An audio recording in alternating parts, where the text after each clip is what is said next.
Luther. It's a small community church. Okay. So this isn't like kind of like mandated religion in schools or whatever. No, it's more my parents bringing me like, you must do this. Oh, okay. Continue. See, you bring up about the end of life and how people know. You have people sometimes who have those near-death experiences, and they want to come out and tell people how they saw a light and they saw a tunnel. Well, we know now that scientifically at the end of your life, your brain releases certain chemicals that are going to make you feel that euphoric. They do cause you to see, bright lights. So it's almost like, how can they still call that? Yeah. Science has debunked that. All of it, honestly. And that's where I wanted to go with it. That's what led me to not really believing in it anymore. Like I'm still kind of agnostic, but I'm an agnostic atheist. I have researched a lot. Yeah, atheist. It's just theist. Mm-hmm. No, theist is the belief in God. I'm not a theist. Okay. Yeah. All right. Yeah. I learned something on National Transport. Yeah. I love this. Yeah. We're all learning something today. Yeah. Because there's deism, which is there's no deity. It's like what Buddhism is and Hinduism is. It's like a philosophy. I could fuck with that. Like I want to learn more about that. Yeah. Yeah, and it's like tenets and ways you go about things to reach your certain enlightenment and your certain. Yes, and it's different for everybody. Yeah, that's what deism more or less is. Like the universe is your like the consciousness of the universe is your deity. Like what energy may be around you. Like Buddha was a human who transcended death, and that's the original story of Buddha.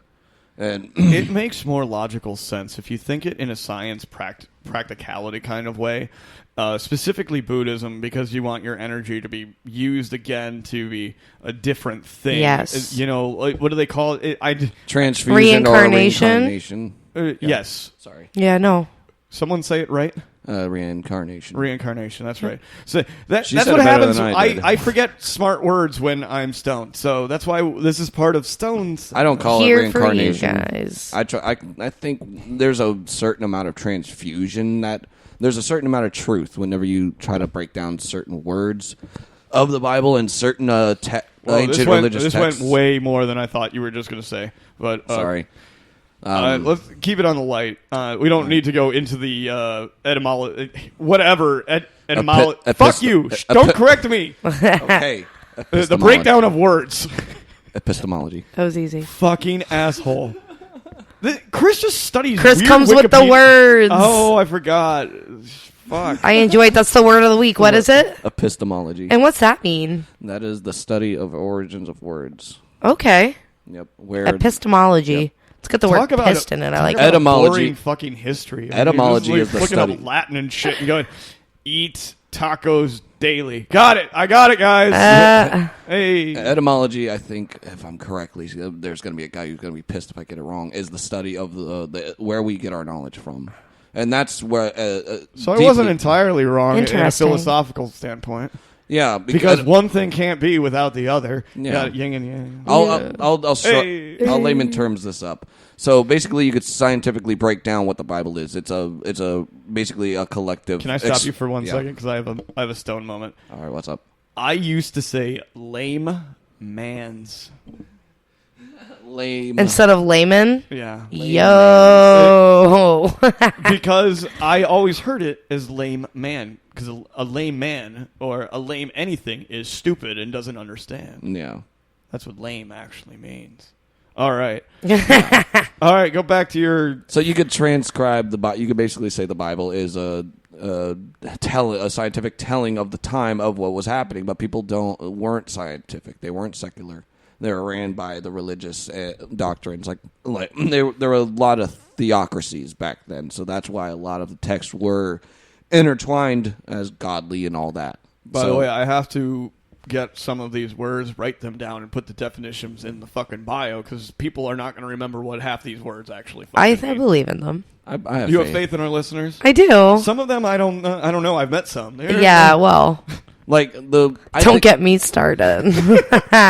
Like, I think the idea... Hey. You know who you are. No, don't. She will kill you. I will. All right, go ahead with your bullshit.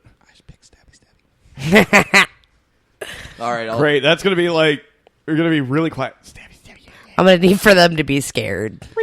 Damn it, I did it again. Okay. Number 2. Go. All right. So, God. All right. We'll talk about death. Fuck that.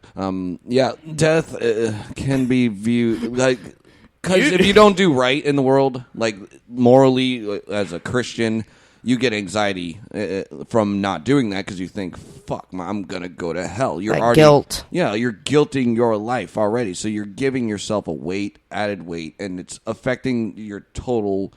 How you think about everything, how you have to go about life, and how you have to go about time. And that may affect you even today, even though you might not believe in God. Like me, yes. I could say there's certain practices of religion that I still have in me that I'm trying to break, and it affects me today, even though I know I don't believe. Yeah. Yeah.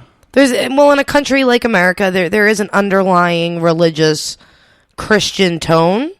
So it's almost like even if you don't believe in it, there is still that baseline that everyone's sort of at. Yeah.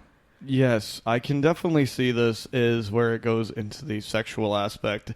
That is, our whole society has the Christian values towards sexuality. Yes. Like, it should never be spoken about. It should never be too taboo. Everything's fucking taboo. If you talk, like, even though, ironically, in the 50s, we sexualized women to sell products. It's the complete oxymoron of our society, I think. But anyways, death. I mean, even if you have a keen interest in other cultures and societies, you would also see a pattern of traits and of the religion that they followed, or cult, or the fucking whatever they fucking believe that within their tribe, within their idiosyncrasies as they were going along. Because it seeps into your laws, and it seeps into the culture, and Yeah. it seeps into the traditions. Yeah, And America is kind of ironic because we're supposed to be everyone is supposed to be, yay, we're here, we're free now, and there's more oppression here than I think I've ever seen in my life concerning any kind of any place else that I know of where you're not dying for your religion, but you're not exactly kept in a good light, I guess, because of perception and people and where they're from and everything like that. That big melting pot is a steaming pile of shit, basically. Well, that's a whole nother problem, though. That's Yeah. a whole because we have all these religions, and we do have religious freedom. It's just Christianity has this stronghold on the majority of America, and Christianity has a certain way about it where you should be loving your neighbor, but you end up sort of... There's that line between... You want to respect your one God because that's what your religion says to do, and you want to be tolerant of other people. And I could see for someone who's, say, Catholic, that's difficult. Yeah. Because they want to tell those people they're doing wrong on behalf of their God, and then you can't respect them anymore. Yeah. It really is sort of a catch-22. And I think the original premise of religion was that storyteller. In like really, really olden times, it was that idea that they were talk about these towns when towns didn't exist, and that they didn't have the words to say community, and I mean all of this is like a hat trick to that. Mm-hmm. Like society was built upon the people who were a little bit more imaginative. That's why Hollywood is so dominating of like our culture and everything, and why God is still in. I mean, even the Declaration of Independence and the word God and whatever kind of things that we attribute to the donor above or donor below. I mean, or whatever. Hail Satan. Exactly. Hail Satan. Most people try to say. Yeah. I don't like the argument like, oh, well, the Bible is secular because the way it's worded. I'm like, it still has God in it. It still has Christian undertones in it. If it's completely secular, it would be like reading a fucking Are you talking about the notebook. Declaration of Independence? I'm talking about the entirety of the Constitution. Oh, yeah. I have a bunch of them, and you could find religious You would undertones. have a bunch of fucking constitutions in your closet. It's almost like at the time they didn't even consider that not everyone believes that there's a God. Yeah. It's like they were trying to be secular by just using God, assuming that everyone would pick their God, not realizing that science would teach us There is no God. that there is no God. Yeah. It's very interesting. Yeah. It's a nonstop baffling cycle, 360 week. You look at this perception that I began talking about this with my anxiety, and now it's gotten over to a religious aspect. That's what I'm saying, is that all of this is based around the simple concept that life ends. And, really, we use religion as, at least what I thought the essential basis of religion in the beginning was supposed to be, is to soften the blow of death and giving you this excellent fairy tale ending to, what you would say, no matter what time frame you lived in, whether you were a peasant in England 1,000 years ago, or you were on the front lines of World War II, the same kind of bullshit exists, is that you wanted to think that you were fighting for something, dying for something when they went to war, or like any kind of anything, really. It was if you justified what you were doing because of your God. Well, I kind of want to bring that back to your anxiety, how we got into this, because religion, to me, in my mind, isn't just about the end of life and having something to believe in, but when you're feeling like you're not doing anything with your life, right? You're feeling like you're missing out, you're feeling like you're not accomplishing enough, religion gives you that easy out. Well, I prayed for somebody today. Well, I went to church today, so I did something. I am relieved of my bad deeds from the night before. It sort of gives you some purpose in life. I remember going to church when I was younger, and for a while I went alone as a teenager because I needed a purpose in life. Yeah. I didn't believe in what they were teaching. It was something to wake up and not feel so depressed about. Right. So it's almost like... and we know mental health in this country. If we would start dealing with that, perhaps people wouldn't feel so inclined to follow something like religion, and we could start sort of dismantling what we were. Yeah. Well, get back to what we were supposed to be. Yeah. As soon as you take I think religion, if you didn't add an enemy to your story. If you look at Buddhism, there's no enemy. There's just you are your own enemy in Buddhism. It's like what Judaism is. It's a way of life. Even though Judaism falls under. No, I'm not going that aspect on this. I'm saying that you look at various religion and you look at Allah, and Allah is fighting the infidels, the ones who didn't believe in his religion. So they made an enemy. Yes. Called Yit. Now, if you look at Christianity, Judaism, or well, there's plenty of Hinduism wars and Buddhism wars over in India. There's plenty of religious wars going on that we can't just not draw. But I'm talking about in the general beginning of the consensus. The idea of religion in the first place was to soften the blow of death and give a perspective, so you could ease your way into something that would be view than that. You really think that I see utility in religion, but I believe it's been perverted over. But I'm not talking about now. I'm talking about when it was developed. Like I will get to that. Let me preface.